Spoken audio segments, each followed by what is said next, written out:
Teak, it's funny. You look at what we've discussed pertaining to the Giants, what they might do in the draft, and obviously before that, when we first started, should they bring back Joe Judge? What do they do with the GM? Does Mara really, step outside the organization? A lot of the Giant discussion points have been kind of in the rearview mirror. Yeah. They've been hit on pause. We put pause for that a little bit. The only thing really is Daniel Jones. Yeah, which we talked about extensively yesterday, what the Giants should do at quarterback, how they should be thinking for now and for the future. Correct. The other thing, and this was a topic for a little bit, but we were talking before the show. We tend to disagree on this a little bit, and that's Saquon Barkley, all right? And to me, I know that, or I think that you think that there's a third aspect to this, but to me, there's two parts of the Saquon Barkley question. And the answers are totally different for me, but I want you to take this first. Number one, will he be on the Giants? And number two, should he be on the Giants? Yeah, number one is easy. I think, yes, he will be on the Giants because he's been oft injured. They're saying they're not trying to trade Saquon Barkley, and I understand why you would go that route. Saquon's a hell of a good dude. He's a good teammate. When he's on point, he's fantastic as a player, and you hope that he gets back to that rookie of the year form that we saw 4 years ago. And so Saquon Barkley, could he be another great player again? Of course he can be. Okay. So will he be? Yes, I think probably so. Agreed. Should he be is a different question, BT, and this is where we disagree. I know why you think he should be here. I think that maybe he shouldn't is because the Giants are in complete reset mode right now. We know it. We see what they're doing in free agency, and it's all centered around the fact that they don't have money, right? They don't have any salary cap room. I was just looking at it, BT, and I think the estimated cap space, this is just for the top 51 players, according to Spotrac here, is $2.3 million. They need 11 to sign their draft picks, right? And actually, they need 12 and a half to sign their draft picks. So they're in a what cash if they trade down? crunch. That goes to about 9-ish or so. It'll help a little bit. And, it's why they've made so many decisions, cutting guys and, not re-signing others and restructuring a ton of players. They have this James Bradbury, I don't know, a problem. Dilemma? Yeah, it's a dilemma because it's not a problem because he's good. He's a good player, but he's, his base salary is $13.5 million this year, and his cap hit is, I think, around 10 or 11 or so. And so it's like you can't afford to keep him, but you don't really want to trade him, and it's hard to trade him because his number's so big. They are racing to find the most bargain deals that they can. And you see it with the one-year deals that they do to bring in, offensive linemen. Who was the last one? Glowinski, the guard they just brought in, Mark Glowinski. Don't buy a Glowinski jersey. Yeah, exactly. You know what I mean? John Feliciano, who I actually and he has a familiarity with Brian Dable because he was up in Buffalo. But these deals are like short, small-term deals. The reason that I think they should try to trade Saquon, even though they're saying they're not, is because if you're going to zero to get your cap in order, just do it, right? Don't try to mitigate the pain by keeping a popular player here. If you're resetting, new regime, it's a new philosophy, it's a new offense, and we all know that Brian Dable didn't use the running backs a lot in his offense in Buffalo. It was more Josh Allen. End of the year he did. Yes, but go all in. Like if you're doing this and it's going to be painful, you got to just go all in. Okay, I obviously agree on the first part. He's going to be on the Giants. The second part, you're right. This is where we definitely disagree. And listen, I'm not a Giants fan. I obviously have no ill will towards the Giants. I mean, I've watched them my whole life. I respect the organization, but I think at least for me, I'm coming from an emotionless place, which might actually serve the conversation well in this regard. I think that he should absolutely be on the Giants, and the reason is this. Now, if they decided that Daniel Jones was, gone, like he's not on the team, they get a 4th-round pick, they move on, they draft Willis, whatever, pick it, and Jones is gone, then I could say, okay, now it's a complete resetting, and now there's a little more justification, in my mind, in maybe trying to see, can I get a 4th-round pick for Saquon, get rid of the money, blah, blah, blah. If you're going to hold on to Daniel Jones, with Daboll being a first-year coach, I want to see, number one, what Daboll's offense, even though there was a relative absence of running in Buffalo, I give you that for sure. But I want to see what Daboll's offense can look like with an electric runner, number one, And number two, which the Bills never really had, Singleton, Moss, they never had anybody like Barkley at Barkley's right. No. Not even close. Not even close. Not even close. They couldn't shine a shoe. So I look at that. So from that point of view, from a coaching and extrapolating forward, I'd like to get some answers there. How important is an electric running back to Daboll? Number one. But also, and directly correlating to that would be, okay, if you're going to play Daniel Jones this year, give him some weapons. Get the real answer. Even if we already think we have the answer. Well, I mean, the question is, what answer do we need on Daniel Jones? And what's it going to serve for us? Is it going to all of a sudden make him the franchise quarterback? I just don't think so. We disagree on this a bit. I'm not saying I'm going to hang up Daniel Jones's posters in the FAN studio. So here's the thing. So he's on the team. Let's say Daniel Jones has a good season. Where can we see Daniel Jones rising as far as QB ranks in the NFL? Is he a top 10 quarterback? Is he a top 20 quarterback? Top 15? Top 20, yes. He could be. Top 10, no. Exactly. He's not that guy. So exactly. And if he's not going to be a top 10 quarterback, then why are you worried about figuring him out, quote, and trying to get a middle of the road, not middle of the road, because that makes it sound like he's bad, but you know what I mean? Like, just a little bit above average like a pedestrian quarterback. Performance? No, but I think he's better than that at times. He's a little bit above average, but he's never going to be a top 10. Maybe he's 15. And do you trust him to be like Eli was? Like, a lot of people trusted Eli, even if his numbers were average, because you knew if he got in a critical moment, he was showing up. Right? Getting to the postseason, guess what? We're winning a playoff. Well, we're going to the Super Bowl, and we're going to win Super Bowls. And you hit this the other day, the boat season, the Miami boat season. Yeah, the Packers game. Eli came to play, as he always does, always in the playoffs. And so you knew you could count on that. Dropping passes left and right. No that doubt. First drive. You could count on that from Eli. Yep. Is Daniel Jones going to be that guy? I don't know. And if he's not, and he's just a barely above average quarterback, then what do you need to know about him? Here's what is confounding. I get it. Listen, pragmatically, again, I get it. Yeah. What gives me pause with Jones, even more than Darnold, because we just went through this from my point of view, and now that was emotion-based as well. Yes. A little different, Joe. But what makes me pause with Jones is that there is a high level of athleticism, and his highlight tape, and I know that you don't make a career just out of a highlight tape. I hear you, dude. His highlight tape is impressive enough to me where I need to know for sure that he's not the guy. I think he's not the guy. Yeah. I think he's not. I know what you're saying. You know what I mean? But you also have to factor in the injury stuff. Now, the injuries, I mean, this is the other thing. We didn't really hit this yesterday with John Mara, some of his comments that he made.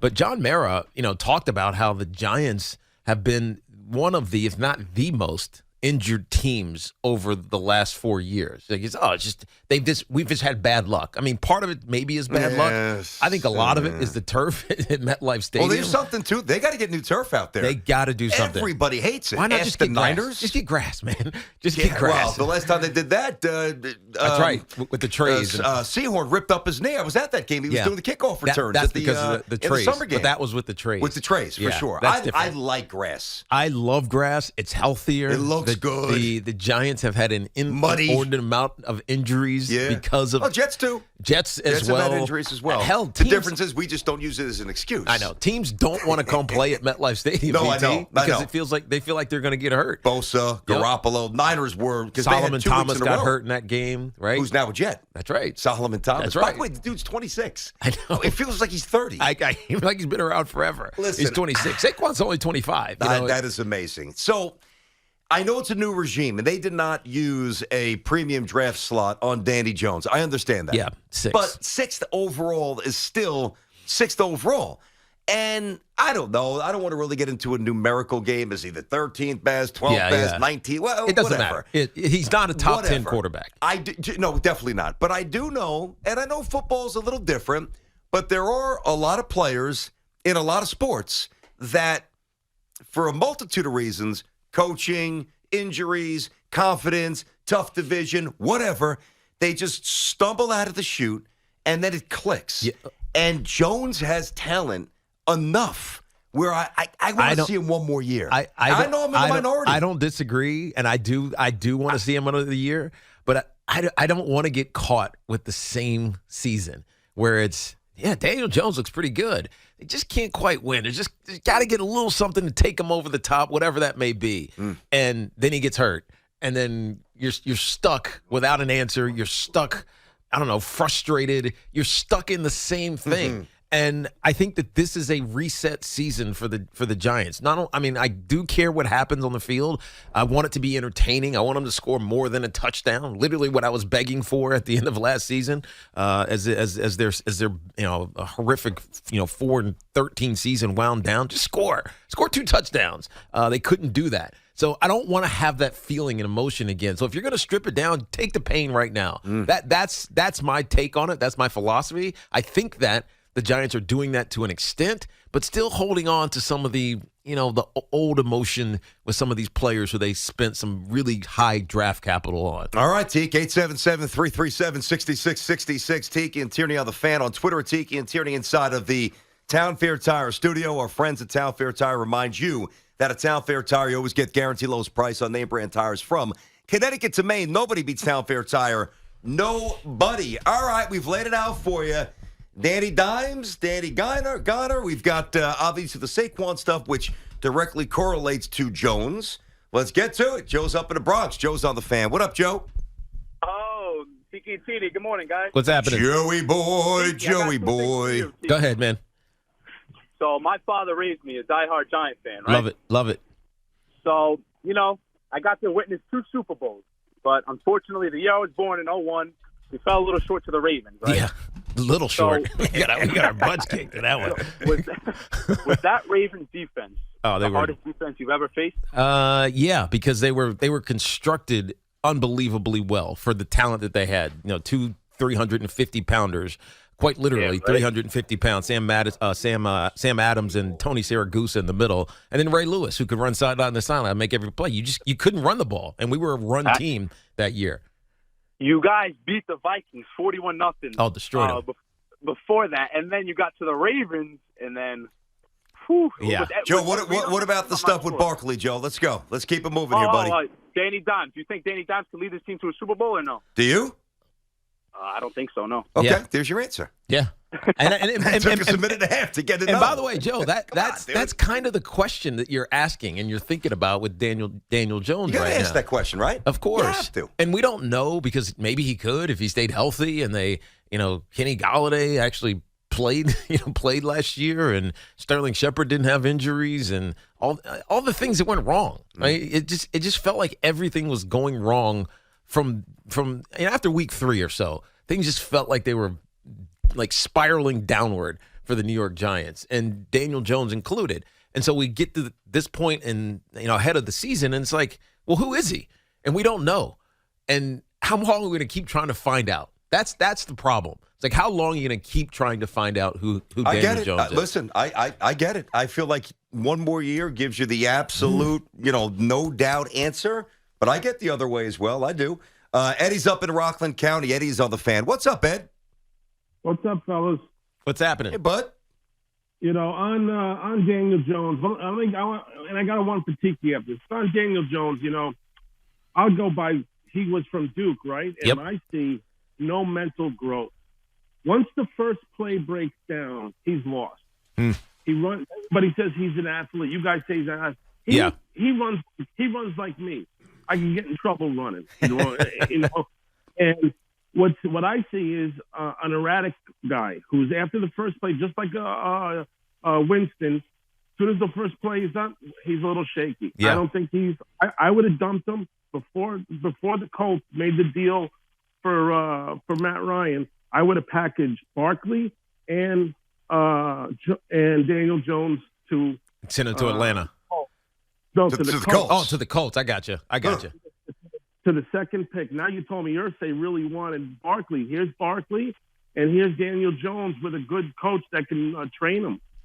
But hold on a second. Now, Ed, that's a little bit of a contradiction there. Forget about Barkley. It is. It's interesting, though, but they don't need a running back right now because Jonathan Taylor is one of the best in Taylor's football. incredible. There's no doubt. But, Eddie, so let me just throw this by. Eddie, hold on a second, Eddie. So I want to throw this by because you're saying that Daniel Jones with good coaching would be an asset and would be interesting. But what if the Giants actually have good coaching now? But the team is not built right now to win. There's 2 more years under 500. You're not gonna pay them. So Do you he's think out the door. Bengals were going to be this good last year? The Bengals are 4 unique. wins. Yeah, it's a unique case. The Bengals are. Why can't the Giants be unique? Yeah, it could be. That's it all could I'm be. saying. What's your other question, Eddie? Go ahead. Oh, Teak, both of you guys, 1980 forward, one game, quarterback, elusive running back, and power running back. I got Marino, Okay. Roger Craig, and Earl Campbell. Oh, I mean, Why don't you take that first? Thanks, Eddie. I might. Quarterback. What was the other one? Quarterback what? Running back? Yeah, from 1984. From 84. Quarterback who? Elusive running back and speed running back. All right. Quarterback. Power running back and an elusive running back. Okay. I'm going to take Derrick Henry as my power running back, by the way. I'd probably go Derrick Henry Yep. and Marshall. without a doubt. I might even go with Marino. I might agree with him on that. It's close. Elway. Maybe Elway. Much better wheels. Dual threat. I'd probably go Elway just because I don't know, there's something about John Elway as a player. No doubt, but he did need that running back to get that championship. But you and have the it. second one. But you have it. No, I know. I got you. 877-337-6666. Tiki and Tierney on the Fan. So Brian Daboll this morning actually talked about Saquon and addressed those rumblings. We'll play it for you. We'll get more calls coming up next here on the Fan.